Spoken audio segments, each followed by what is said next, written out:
तो आज का जो पहला प्रश्न है वो हम आप प्रश्न को देख लें। एक बात इसमें ध्यान में ये रखना है कि करेक्टली स्पेल्ड वर्ड खोजना है। एक स्पेलिंग मिस्टेक हो गया इसमें, जिसमें आप ओ को आर पढ़ लें, तो इसमें करेक्टली स्पेल्ड वर्ड है ऑप्शन नंबर बी। हालांकि ऑप्शन नंबर बी और ऑप्शन नंबर डी दोनों एक ही आ गया है, गलती से टाइप हो गया। इस जगह आप अपना उत्तर बी मान लें। प्रश्न नंबर 6 विकल्प बी सही उत्तर। तो अगला प्रश्न हम चलें। आज का दूसरा जो प्रश्न है वो प्रश्न रहा आपके पास question number 7। Choose the correct suffix. Correct suffix चुनना है, सही प्रत्यय चुनना है, अर्थात ऐसे प्रत्यय को चुनना है जिसको फिल इन द ब्लैंक्स में रख दिया जाए तो शब्द का अर्थ सार्थक हो जाए, सेंटेंस का भाव कंप्लीट हो जाए, मीनिंग कंप्लीट हो जाए। सेंटेंस लिखा हुआ है कि the thieves broke into the house and took all the valuable. Real में है, लिखना ये चाह रहा है या बोलना लेखक ये चाह रहा है कि चोर ने घर का दरवाज़ा तोड़ा या घर में प्रवेश किया और जितनी भी मूल्यवान वस्तुएं थी वो सभी लेकर फरार हो गए। तो एक मूल्यवान वस्तु नहीं लिया, चोर घर में घुसने के बाद कई मूल्यवान वस्तुओं को उठाया, अपने साथ लेकर के चला गया। इसलिए जो सही इस जगह पर सफिक्स होना चाहिए वो सही सफिक्स होना चाहिए वैल्यूएबल्स। टुक दी वैल्यूएबल्स, यानी विकल्प नंबर बी। क्योंकि इसमें हमें ये जानकारी नहीं है कि चोर एक सामान ले गया या कई, लेकिन आप देख रहे होंगे कि इस जगह प्रश्न में ऑल का प्रयोग किया गया। तो ऑल का प्रयोग होने के कारण हम और आप ये गारंटी के साथ कह सकते हैं कि ऑल के कारण जो भी नाउन आएगा वो नाउन रहेगा प्लुरल, नाउन रहेगा बहुवचन। इसलिए करेक्ट विकल्प विकल्प नंबर बी है। अब अगला प्रश्न हम आप देख लें। Question number 8। क्वेश्चन नंबर 8 आपके पास है choose the correct passive form of the sentence given below. यानी एक्टिव सेंटेंस दिया हुआ है, इसका पैसिव आपको खोजना है, पैसिव आपको चुनना है। आप देख रहे होंगे इस प्रश्न में गेव लिखा हुआ है। गेव का मतलब है कि वर्ब का सेकेंड फॉर्म आपके पास प्रयोग किया गया है, और वर्ब का सेकेंड फॉर्म जब प्रयोग किया गया है तो इसका पैसिव कैसा बनता है, वाज वर्ब प्लस V3। इसलिए हमारा वाज वर्ब प्लस V3 दो विकल्प है, एक विकल्प नंबर ए, एक विकल्प नंबर सी। लेकिन जब हम आप इस एक्टिव सेंटेंस का पैसिव बनाएंगे तो जो एक्टिव का ऑब्जेक्ट है वो पैसिव का सब्जेक्ट बन जाएगा। इसका मतलब है कि हमारे पास जो करेक्ट विकल्प होना चाहिए वो विकल्प होना चाहिए A, I was given a gift by her. चले अब प्रश्न अगला की ओर हम आप चले। नेक्स्ट प्रश्न है आपका क्वेश्चन नंबर 9। ट्रांसलेशन बनाना है, हिंदी टू इंग्लिश ट्रांसलेट करना है। आपके स्क्रीन पर क्वेश्चन है उसने मुझे सोया हुआ पाया।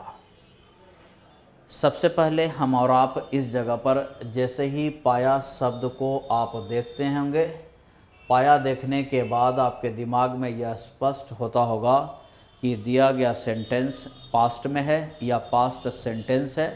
इसका मतलब है कि हमारे पास जो ऑप्शन प्रेजेंट में होंगे वो ऑप्शन गलत होंगे। फाइंड्स वर्ब का 5वां फॉर्म है और वर्ब का 5वां का मतलब इसका टेंस प्रेजेंट है, जिसके लिए हमने PR लिखा है।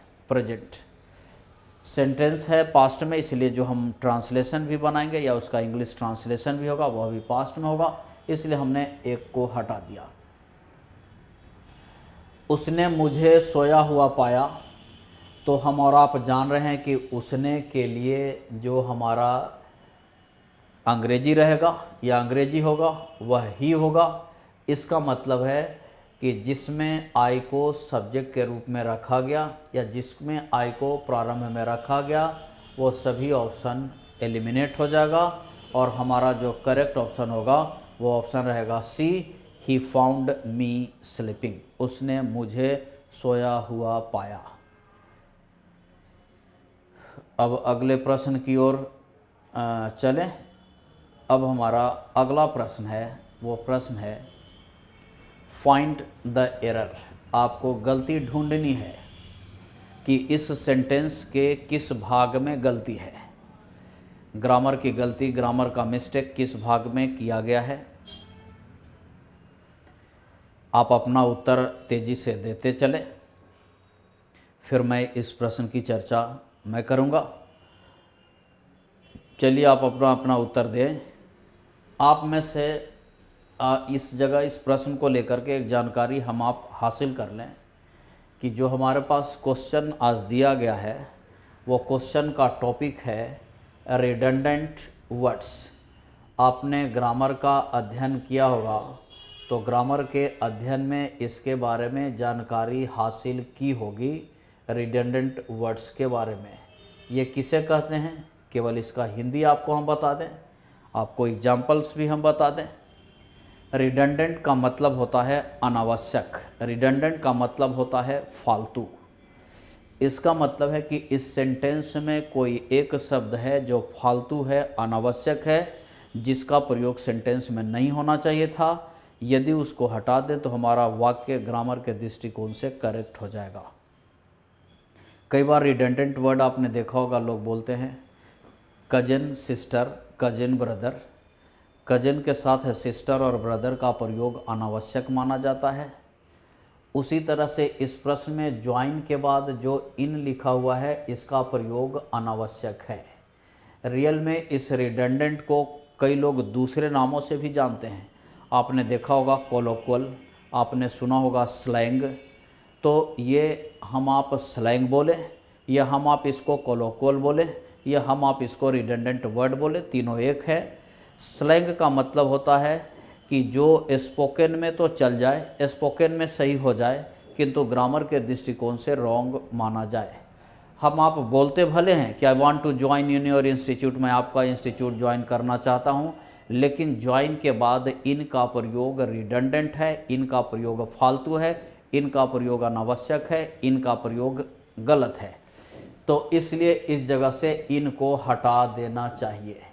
एक दूसरा नियम भी इसमें सीख लें कि जैसे ही हमने कहा कि ज्वाइन के बाद प्रीपोजिशन का प्रयोग करना गलत है, तो इसका मतलब है कि ये ज्वाइन जो वर्ब का पहला फॉर्म है आपके पास, क्योंकि टू के बाद वर्ब रखा हुआ है पहला, तो जिस किसी भी वर्ब के तुरंत बाद हम ऑब्जेक्ट का प्रयोग करते हैं, जैसे इस जगह इंस्टीट्यूट ऑब्जेक्ट है, तुरंत बाद ऑब्जेक्ट का प्रयोग करते हैं तो वह वर्ब ट्रांजिटिव वर्ब कहलाता है, सकर्मक क्रिया कहलाती है। और किसी भी ट्रांजिटिव वर्ब के तुरंत बाद प्रीपोजिशन का प्रयोग नहीं करना चाहिए। तो हम आप दो बात सीख गए इसमें।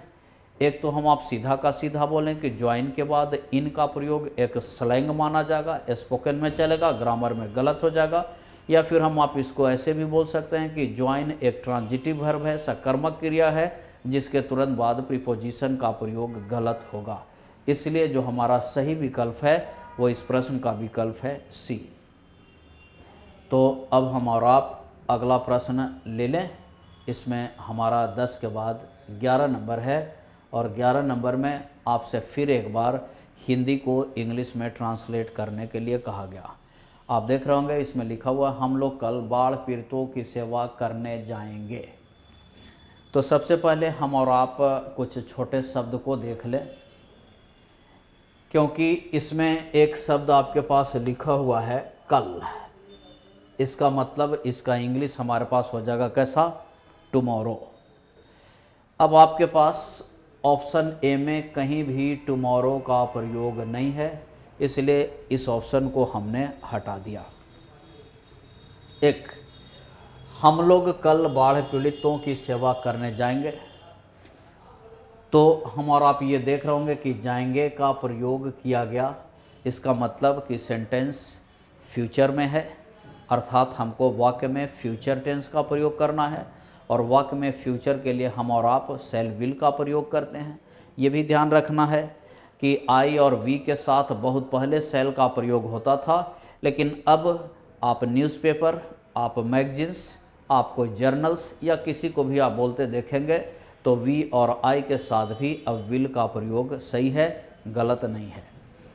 इसलिए हम ये जाएंगे आने का मतलब है कि हमको फ्यूचर टेंस का प्रयोग करना है। आप देख रहे होंगे कि सी नंबर विकल्प में कोई फ्यूचर टेंस नहीं है, इसलिए हम इस विकल्प को हटा दें और अब हम बोल सकते हैं कि we will go to help the flood victims tomorrow. ये सही विकल्प आपके पास है, 96 का सही विकल्प बी है। तो अब हम और आप अगले प्रश्न की ओर चलें। हमारा सही आंसर हो गया बी। और अब आपका ये अगला प्रश्न है, choose the word opposite in meaning of the given word. Opposite in meaning, इसका मतलब है अंटोनिम चुनना है, यानी जो हेड वर्ड है, जो मेन वर्ड है, उसका उल्टा शब्द आपको विकल्प में खोजना है। तो आप मीनिंग आप जान लें। रोटंड बोलते हैं मोटा और तगड़ा को, रोटंड मोटा और तगड़ा। इसका मतलब है कि इसका जब उल्टा चुनेंगे तो उल्टा वर्ड हो जाएगा स्लिम, दुबला पतला, जिसको हम आप दूसरे आप लैंग्वेज में बोलते हैं लीन एंड थीन। इसको ऐसे भी बोलते हैं स्किनी, SKINNY। स्किनी का मतलब कि दुबला पतला। इसको ऐसे भी बोलते हैं हम आप नम्बी पैम्बी। नम्बी पैम्बी का भी मतलब है दुबला पतला। तो जो सही आंसर है वो आंसर है आपका डी, फैट मोटा। डमी, जिसको हम आप बोलते हैं कि डमी है यानी फॉल्स है, फेक है। और बोर्ड, इस जगह लिखा हुआ है BOARD बोर्ड, ब्लैक बोर्ड में भी ये बोर्ड होता है यूज़। तो अब हम आप आ जाएं अगले प्रश्न की ओर। हमारा जो अगला प्रश्न है वो आप देख लें। Choose the correct alternative and fill in the blank. खाली स्थान को भरना है, आपके पास विकल्प है। दोस्तों, आप में से जितने भी ऑनलाइन हैं, आप में से जितने लोग भी पीछे के सारे क्लासेस को देखा होगा, उसमें हमने एक चर्चा बार बार किया कि कभी भी खाली स्थान को बनाते समय जल्दीबाजी मत करें और खाली स्थान को बनाते समय हमेशा उसके ठीक पहले या उसके ठीक बाद के शब्दों पर नज़र रखें, क्योंकि ठीक पहले और ठीक बाद के शब्द कोई ना कोई संकेत, कोई ना कोई क्लू आपको अवश्य देगा। आज हम उसी के लिए नया एक फिगर जो पहले भी बनाते हैं, आज हम फिगर वो बनाते हैं, लेकिन थोड़ा इन्फॉर्मेशन आपके पास नया देंगे कि ये खाली स्थान, जिसको बार बार बोलते हैं सड़क पार करने के समान है, जिसके ठीक पीछे के शब्द को भी देखना है, जिसके ठीक आगे के भी शब्द को देखना है। अब इस जगह जो पीछे का शब्द है वो आपको इस जगह ग्रामर से संबंधित जानकारी देने में मदद करेगा कि हमको उस खाली स्थान पर कौन सा पार्ट्स ऑफ स्पीच रखना है। लेकिन जो आगे का शब्द है वो इशारा करेगा कि दिए गए विकल्प में से कौन सा एक विकल्प है जो हमारे साथ सही बैठेगा, हमारे साथ फिट बैठेगा। दोबारा याद करा दूं कि जो ठीक पीछे का शब्द होगा वो पार्ट्स ऑफ स्पीच की ओर इशारा करेगा कि इस खाली स्थान पर आपको कौन सा पार्ट्स ऑफ स्पीच रखना है, और जो तुरंत आगे का शब्द होगा वह यह इशारा करेगा कि दिए गए विकल्पों में कौन सा एक ऐसा शब्द है जो हमारे साथ मिल करके, यानी आगे के शब्द के साथ मिल करके वाक्य के अर्थ को सार्थक बना देगा या सार्थक बना दे।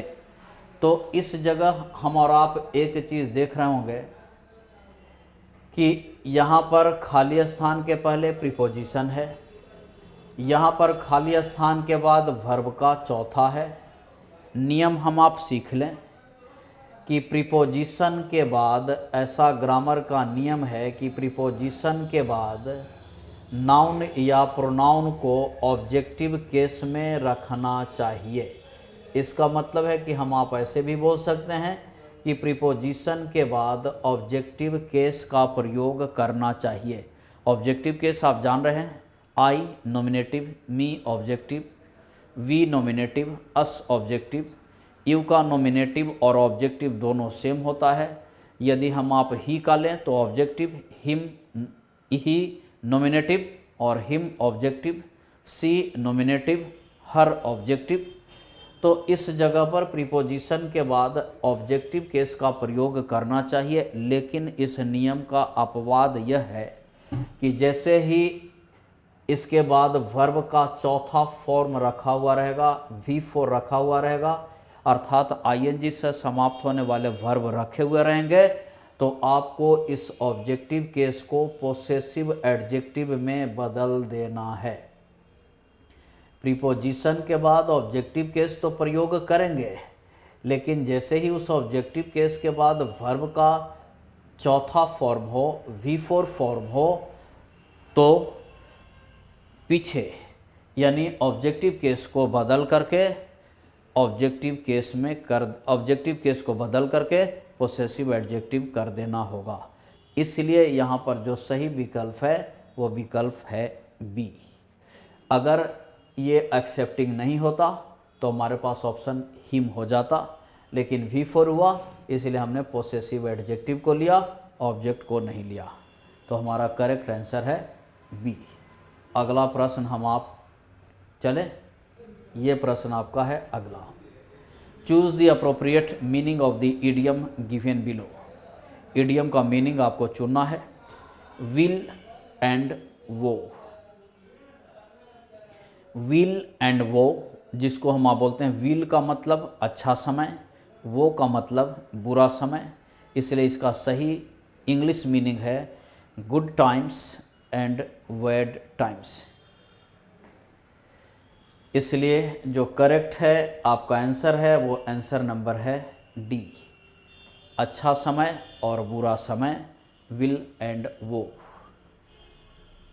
अब अगला प्रश्न हम आप ले, आज का जो अगला प्रश्न है और इंग्लिश से संबंधित अंतिम प्रश्न है। Choose the correct word that can replace the word group providing relief. हालांकि जब हम आप किसी को मदद पहुंचाते हैं तो प्रोवाइडिंग रिलीफ के लिए अंग्रेजी का एक वर्ड कॉमन है और वो वर्ड है सकर, SUCCOUR, सकर। ये अंग्रेजी का शब्द है जिसका मतलब है मदद पहुंचाना, और इस जगह पर जो शब्द हो जाएगा वो शब्द हो जाएगा रिप्राइव।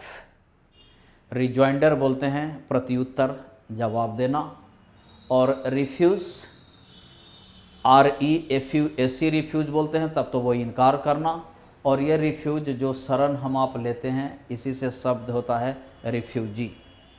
तो हमारा जो करेक्ट आंसर है वो आंसर है आपका बी। तो ये आज का हमारा इंग्लिश का सेशन था। अब अगले सेशन की ओर चलें, हिंदी की ओर चलें। तो अब आपका हिंदी का क्वेश्चन प्रारंभ होता है 16। कला और बूढ़ा चांद किनकी रचना है, ये आपको बताना है। कला और बूढ़ा चांद किनकी रचना है, तो ये जानकारी आपको बताते चलें कि ये दोनों जो हेडिंग आपके पास है, ये दोनों सुमित्रा नंदन पंत की रचना है। सुमित्रा नंदन पंत, जिन्हें आप प्रकृति का सुकुमार कवि भी आप बोलते हैं। पीछे के क्लासों में भी कई बार, पीछे के डिस्कशन में भी कई बार इनकी हमने चर्चा भी की।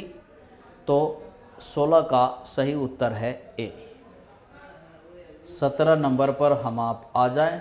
क्वेश्चन नंबर 17 आपका ये है, सुंदर का ध्यान कहीं सुंदर किनकी रचना है। सुंदर का ध्यान कहीं सुंदर,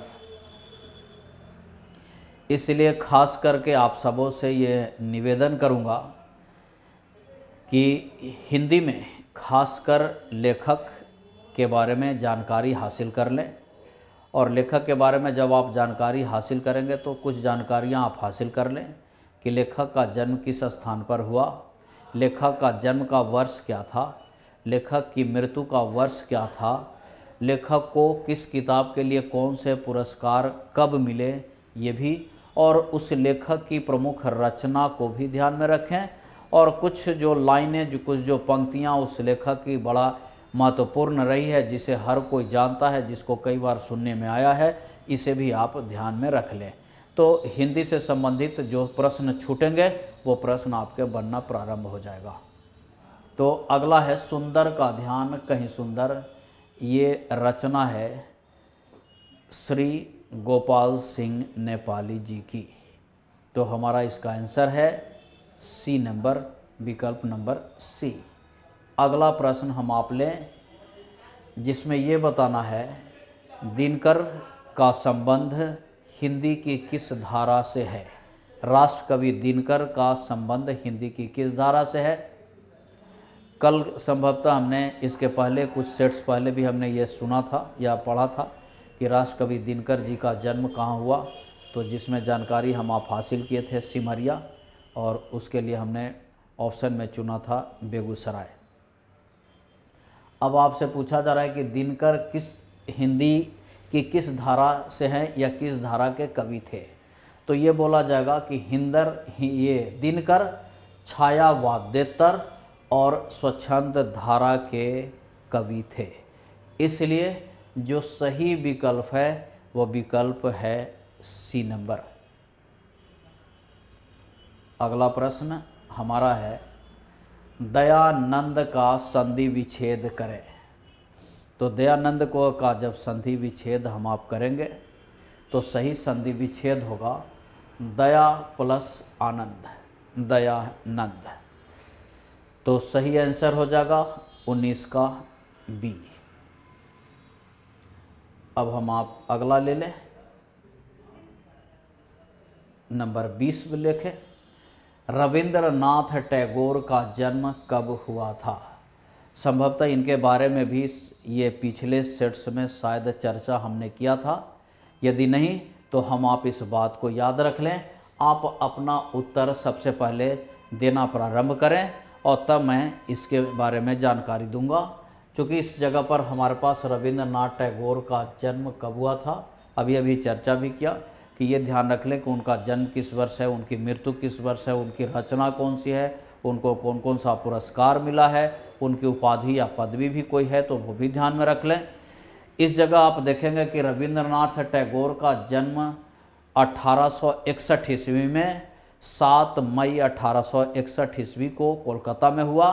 और इनकी मृत्यु को अगर हम आप जानें तो इनकी मृत्यु 7 अगस्त, केवल दिन एक है 7 मई 1861 जन्म और मृत्यु 7 अगस्त को 1941 को हुई थी, 7 अगस्त 1941 को। इसलिए सही विकल्प हमारे पास है विकल्प नंबर बी। अब अगला प्रश्न हम आप देख लें संख्यावाचक विशेषण कौन से हैं। विशेषण चुनना है। अंग्रेजी में जब हम आप बोलते हैं तो एडजेक्टिव आपको चुनना है। संख्यावाचक